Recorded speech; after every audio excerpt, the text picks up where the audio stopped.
जब कोई व्यक्ति किसी सक्षम न्यायालय में कोई वाद दाखिल करता है और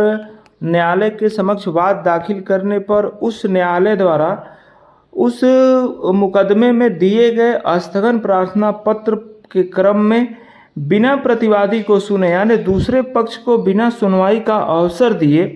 यदि कोई अंतरिम स्थगन आदेश पारित कर देता है, तो क्या ऐसे अंतरिम स्थगन आदेश को जो प्रतिवादी है वह जब मुकदमे में उपस्थित होगा तो क्या वह उसे निरस्त करा सकता है या नहीं करा सकता है?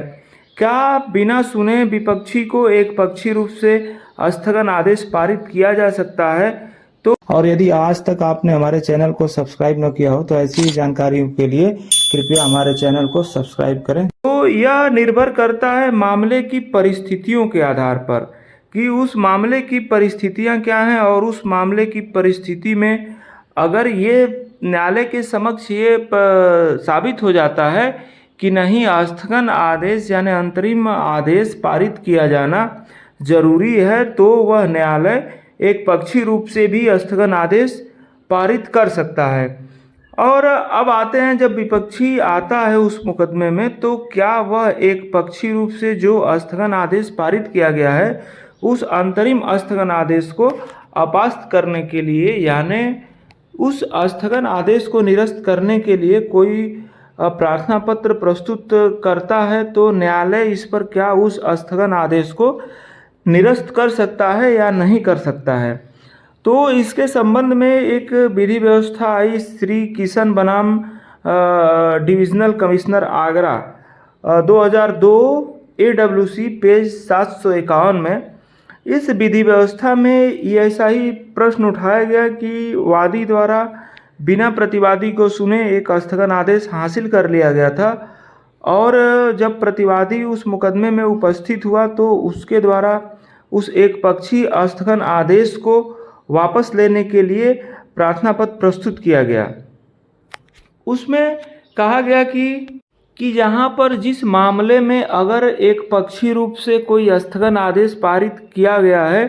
तो उसे अपास्त किया जा सकता है, यानी अगर प्रतिवादी को बिना सुने एक पक्षी रूप से कोई स्थगन आदेश अंतरिम आदेश पारित कर दिया गया है और प्रतिवादी उसे रिकॉल कराना चाह रहा है, तो ऐसे मामले में अंतरिम स्थगन आदेश को अपास्त किया जा सकता है। लेकिन इसी विधि व्यवस्था में माननीय न्यायालय ने ये कहा कि अगर दोनों पक्षों को सुनवाई का अवसर देने के बाद यानी वादी और प्रतिवादी को सुनने के बाद अगर कोई अंतरिम स्थगन आदेश पारित किया जाता है तो वहाँ पर पश्चातवर्ती क्रम में ऐसे आदेश को अपास्त नहीं किया जा सकता है। यानी अगर एक पक्षी रूप से आपके विरुद्ध कोई स्थगन आदेश किसी न्यायालय ने पारित कर दिया है तो उसे आप अपने रिकॉल प्रार्थना पत्र प्रस्तुत करके उसे रिकॉल करा सकते हैं, उसे निरस्त करा सकते हैं। लेकिन अगर दोनों पक्षों को सुनवाई का समुचित अवसर प्रदान करने के बाद यानी दोनों पक्षों